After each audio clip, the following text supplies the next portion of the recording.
শিবরাত্রি পুজো উপলক্ষে মন্দিরে পুজোর জন্য লাইনে দাঁড়ানোকে কেন্দ্র করে তুলকালাম কাণ্ড।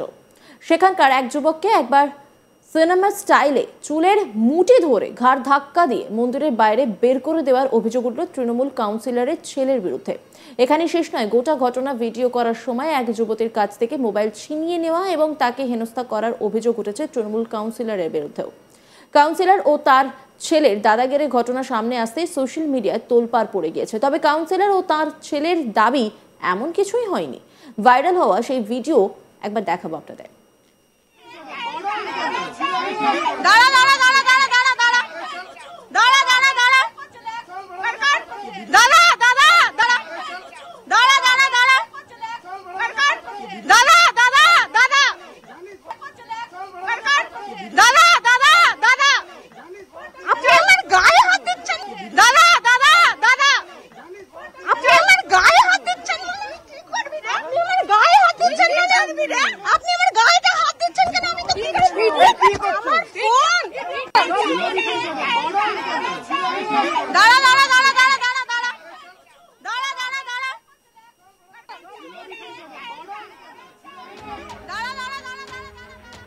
হুগলির কোন্নগরের 12 মন্দির ঘাটে তৃণমূল কাউন্সিলর ও তার ছেলের দাদাগিরির ভিডিও এই মুহূর্তে ভাইরাল। রাজ্য জুড়ে যখন মহিলা নিরাপত্তা নিয়ে প্রশ্ন উঠেছে, ঠিক তখন উত্তরপাড়া থানার অন্তর্গত কোন্নগর 12 মন্দির ঘাটে শাসক দলের কাউন্সিলর অঞ্জলি ব্যানার্জি এবং তার ছেলের শ্বেতাজ্য বিরুদ্ধে এক মহিলা ও তার সঙ্গীদের মারধরের অভিযোগ উঠল। নিগৃহীতা জানান যে 12 মন্দির ঘাট এলাকায় হঠাৎই হাজির হন মহিলা কাউন্সিলর অঞ্জলি ব্যানার্জি এবং তিনি বাক বিতণ্ডায় জড়িয়ে পড়েন এলাকারই লোকেদের সঙ্গে। এরপর ওই জায়গায় তার ছেলে শ্বেতাজ্য ব্যানার্জি দল বল নিয়ে আসেন। এরপর প্রথমে মহিলার গায়ে হাত দেন এবং মারধর করেন ও হাত থেকে ফোন ছিনিয়ে নেবার চেষ্টা করেন। তাকে বাঁচাতে গেলে তার সঙ্গীকে মারধর করে কাউন্সিলরের ছেলে। এই ঘটনায় বিচারের দাবি তুলেছেন আক্রান্তরা। অভিযোগকারী সোহিনী ভট্টাচার্য, তিনি কি বলছেন শোনাবো আপনাদের। আমরা কালকে 12 মন্দির গেছিলাম, আমি আমার বন্ধু তার বাবা মা পুজো দেওয়ার জন্য। তো আমরা ওখানে মাঝে মধ্যে যাই পুজো দিতে। তো আমরা যখন ঢুকি তখন কাউন্সিলরের সঙ্গে ওদের কিছু একটা ঝামেলা চলছিল। শিবরাত্রির পুজো ছিল, আমার 12 মন্দিরে একটা মানত আছে, তো আমি যাই ওখানে পুজো করতে প্রতি সোমবার, এবং কালকেও গেছিলাম। তো ওখানে ঝামেলা চলছিল, তো আমরা জানি না, আমরা ভেতরে ঢুকে যাই, পুজো করে বেরোই এবং ওখানে দাঁড়িয়ে প্রণাম করছিলাম। তো হঠাৎ করে ওনাদের ঝামেলা হতে হতে যে প্রণাম করছিলাম ওনার সঙ্গে আমার একটা ধাক্কা লাগে এবং সেখান থেকে উনি হঠাৎ করে এসে আমাকে চার্জ করতে থাকেন। ফোট রিক্সা থেকে কেন এসেছি সেখানে পুজো দিতে, অকথ্য গালাগাল করে। আমি খালি ওনাকে একটাই প্রশ্ন করি যে আপনি আমার সঙ্গে এরকম বাজে ব্যবহার করছেন কেন, আমি তো পুজো দিতে এসেছি। উনি শোনেন না, উনি ওখানে কন্টিনিউ বাজে ব্যবহার করতে থাকেন, আমার বাবা মাকে তুলে বাজে কথা বলেন। ওখানের যে দর্শনার্থীরা আমার সঙ্গে ভেতরে পুজো দিচ্ছিল তারা এসে ওনাকে আটকায় যে ওনারা তো পুজো দিচ্ছেন, আপনি কেন ওনার সঙ্গে বাজে ব্যবহার করছেন। উনি শোনেন না এবং উপরন্তু মারধর করতে থাকে ওনার কাউন্সিলর এবং কাউন্সিলরের ছেলে। কাউন্সিলরের ছেলে কিছু ছেলেকে নিয়ে আরো আসে, তারা আমাদেরকে মারধর করতে থাকে এবং লাস্টে আমরা অপারক হয়ে ভিডিও করতে থাকি। আমি ভিডিও আপনাকে পাঠাবো, সেই ভিডিওতেও আপনি দেখতে পাবেন ওরা কন্টিনিউ আমাদেরকে মারছে এবং লাস্টে এত বাজে ব্যবহার করে কাউন্সিলরের ছেলে। উনি ভুলেই যান যে আমি একজন মহিলা এবং উনি এবং ওনার একটা ছেলে মিলে ফোন টানাটানি নিয়ে এরকম অসভ্য আচরণ করেন আমার সঙ্গে যে ফাইনালি ওখানের কিছু দর্শনার্থী আর কমিটির ছেলে মিলে আমাকে ওখান থেকে রেস্কিউ করে এবং আমার বন্ধুর যে ফোনটা ছিল সেই ফোনটা ওরা বাজেয়াপ্ত করে, কেড়ে নেয়। বলে কেড়ে নেবো, বেশ করবো, তোরা যা করবি করে নে, তোরা কিছু করতে পারবি। আপনি তো একজন মহিলা, পুজো দিতে গিয়ে এরকম একটা হেনস্থার শিকার, এর কি ভয় লাগছে এখন আপনার? অবশ্যই ভয় লাগছে। আমি বুঝতে পারছি না আমি কোথায় থাকছি। আমি কালকে জিডি করেছি থানায় গিয়ে, ওখানে অতজন দর্শনার্থী ওনাকে এতবার করে বলছেন, উনি শুধুমাত্র আমাকে চিনিস না আমাকে চিনিস না করে ওনার কাউন্সিলর, যেহেতু উনি একজন কাউন্সিলর, সেই জোর দেখিয়ে যাচ্ছেন এবং বলে যাচ্ছেন তোরা যা করবি করে নে, কিচ্ছু করতে পারবি না, যা করবি যাকে খুশি বলবি গায়ে, আমি দেখবো কি। আপনি কি চাইছেন এখন? আমি চাইছি অবশ্যই এটার একটা বিচার হোক, কারণ এরকম ভাবে এবার আমি কালকে যখন অত লোকের সামনে বলতে পেরেছি, আমি পরশুদিন রাস্তায় বেরোলে উনি যা খুশি করতে পারেন এবং বর্তমানে যা ঘটনা ঘটছে আমি সত্যিই খুব ভয়ে আছি।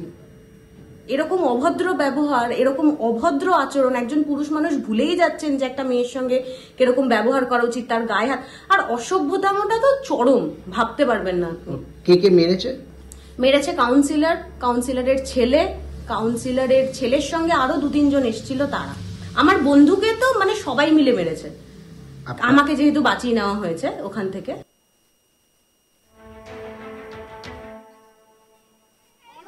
আর এক অভিযোগকারী শান্তনু নাথ, তিনি কি বলছেন শোনাবো আপনাদের। মাঝে মাঝে বারো মন্দিরে আসি, বারো মন্দিরের 12 নম্বর মন্দিরে আমরা পুজো করি, জল ঢালি। তো আজকে যেহেতু শিবরাত্রি, তো আমরা আজকেও সেখানে জল ঢালতে আসছি, এবং যেহেতু ওখানে প্রচুর ভিড়, আমরা মন্দির কমিটির ছেলেদের সাথে আমরা হেল্পও করি তাকে। তো আমরা বেরিয়ে যাচ্ছিলাম বাইরে, তো তখনই ওনার সঙ্গে সোহিনীর সাথে কাউন্সিলরের একটা কথা কাটাকাটি চলছিল। তো যখন উনি আর ওনার সাঙ্গপাঙ্গরা সোহিনীর ওপর চড়াও হবার চেষ্টা করে, তো তখন আমি ওনার সঙ্গে কথা বলি যে আপনি কেন বলছেন, আপনার কী রাইটস আছে। তখন আমাকেও যথাসিদ্ধি মানে যেই কথাটা ওর মাকে নিয়ে বলা হয়েছে সেই কথাটা আমার মাকে নিয়েও বলা হয়। আর যেহেতু প্রথমে ভিডিও করতে দেখেছে ওকে, তাই ওকে মারা ছেড়ে ওর চেষ্টা করছিল সেটা ছেড়ে সে চলে আসে আমার ওপর, আমার গলা চেপে ধরে। কাউন্সিলরের ছেলে লিটারালি সাউথ ইন্ডিয়ান সিনেমার মতন আমাকে মুখে, আমরা শুনতে পাচ্ছি যে আপনার মদ্যপ করছিলেন বা নেশাগ্রস্ত ছিলেন, এমন অভিযোগ উঠছে, কি বলবেন? যদি আমরা ইমিডিয়েটলি টেস্ট তো করাতেই পারে। আমরা তো যদিও নিজের বিরুদ্ধে ওঠা অভিযোগকে ভিত্তিহীন বলে জানান টিএমসি কাউন্সিলর এবং তার ছেলে। তারা বলছেন তারা এমন কিছুই করেননি। তৃণমূল কাউন্সিলর অঞ্জলি ব্যানার্জি তিনি কি বলছেন শোনাব আপনাদের। এটা যারা পুজো দিচ্ছে তারা নয়, এটা কিছু কয়েকজন ছিল, সেটা হচ্ছে বাইরে থেকে এসেছিল, আর আমাদের এখানকার কেউ নয়। একটা ছেলে একটা মেয়ে, এই দুটোই করেছে। এই দুজনই ওরা এসে অশান্তি করছিল, চাঁদা তুলছিল, মানে পেছনে বসে ছিল। এবার প্রচুর মহিলা আজকে এসেছিল মন্দিরে পুজো দিতে। মহিলাদের আত্মরক্ষার জন্য আমি তখন এটা প্রতিবাদ করি যে এখানে বসে এরম ভাবে করা যাবে না। হ্যাঁ, সমান টানে ওরা আমাকে ইগনোর করছিল। ইগনোর করাতে আমি বললাম তোমরা এখানে চাঁদা তুলছো কেন? কারণ এটা পৌরসভার এখন দেখাশোনা করে, সমস্ত খরচা পৌরসভা করে, তাহলে তোমরা চাঁদাটা তুলবে কেন? এই যে মন্দির রিপেয়ারিং, দেখুন মন্দির সব অর্ধেক মন্দির সারানো হয়ে গেছে, কাপড় ছাড়ার ঘর হয়ে গেছে, সমস্ত পৌরসভা করছে। সেখানে পৌরসভাকে ছেড়ে এরা কেন চাঁদা তুলবে? এরা তো তৃণমূল কাউন্সিলরের ছেলে তিনি কি বলছেন শোনাব আপনাদের। দেখুন, কাউন্সিলরের ছেলে শুধু নয়, পরিচিত হিসাবে আমি একজন অ্যাডভোকেট, আমার মা কাউন্সিলর, আমি এই ওয়ার্ডের যুব প্রেসিডেন্ট। সমস্যা হচ্ছে ধরুন এই 12 মন্দিরে প্রচুর দর্শনার্থী আছে, তারা ধরুন এসেছে, এবং ধরুন প্রচুর মহিলা, এটা তো শিবরাত্রির ব্যাপার আমরা সবাই জানি। কয়েকজন বহিরাগত এসে ওখানে চাঁদা কাটছিল, একটি বোন এবং একটি ভাই। তাদেরকে যখন গিয়ে মা বলে যে ভাই তোমরা এখানে চাঁদা কেন কাটছো, কে পারমিশন দিয়েছে, সমস্ত বিল আপনাকে ডকুমেন্টস সহ দেখিয়ে দেওয়া হবে, তারা তখন পরিষ্কার বলে যে না ভাই আমরা, আপনি কে, কৈফত কেন দেবো।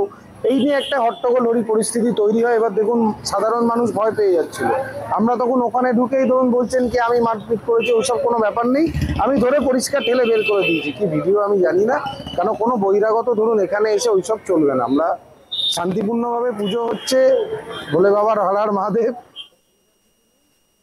অন্যান্য খবরের আপডেটের জন্য অবশ্যই নজর রাখুন আজ তাক বাংলার ইউটিউব স্ট্রিমিং এ। লাইক, কমেন্ট, শেয়ার এবং সাবস্ক্রাইব করতে ভুলবেন না।